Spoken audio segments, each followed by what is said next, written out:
Cell phone video shows Freddie Gray screaming as officers drag him to a police van. Many assumed that the protests of the past year would tear the city of Baltimore apart, that the relationship between Black and Latino youth and local police would be broken. We don't feel safe walking around our neighborhood and we see a police officer because we feel like we're going to get shot. Send your dumb ass out here to lie to us. This issue is not new in Baltimore or other cities across the U.S. But what if young people take the lead and work with police to repair the wounds that stretch back way before the death of Freddie Gray?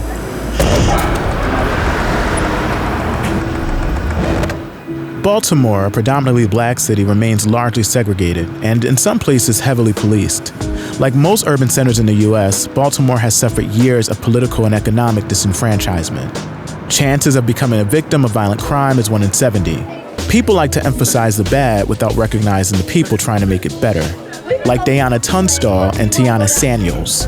They're part of that change through their work with a group called the Inner Harbor Project. If all you know is The Wire, and if all you know are the riots and what people say, then you don't know my Baltimore. Freddie Gray happened here. Do you see changes in the city after Freddie Gray's death? Well, I see a lot of positive interactions now.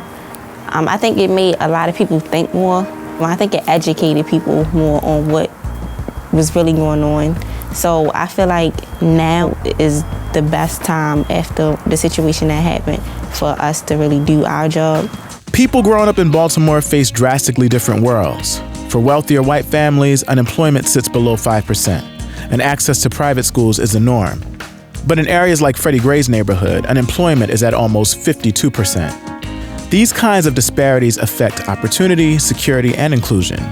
The Inner Harbor Project is a youth-led organization that provides young students with the tools and training to counteract the culture of exclusion. Deep breath, let it out, let it out, let it out, let it out. A key part of the project is a training series for police officers.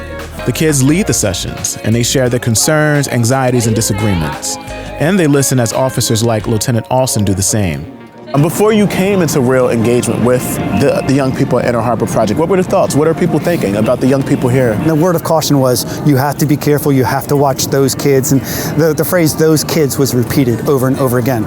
So like anybody, I came down here and I wanted to get my own impressions. I mean, I quickly realized that there's no such thing as those kids. Some of these perceptions aren't necessarily made up that the young people have, right? I want to be real. As a Black youngster, I experience antagonism. It isn't just some young people deciding to not like police in their neighborhood. No, I get it. Perceptions are based in some sort of reality. Experiences are real, and just like yours, I can never take that away. And what I can do is move forward. One thing that I impressed upon the people I worked with, that every action that you have, every interaction that you have with somebody is going to have an effect. When the students aren't meeting with police, they plan and prepare for fundraisers or work with shops in the area on discount deals for students. But there's always a team at the harbor itself. They speak with community leaders, stop by and chat with store owners, and just hang out with their peers. Us just walking around and showing people that the stereotypes or that the reputation is not true, I think that's a bigger movement in itself. Once you get another picture that contradicts with what you thought you knew, it changes you. You can't go based off of what you see in the media. Like CNN and Fox and every other news station there is called us thugs. I think the word was owned by rappers. They started coming out with songs and calling themselves thugs.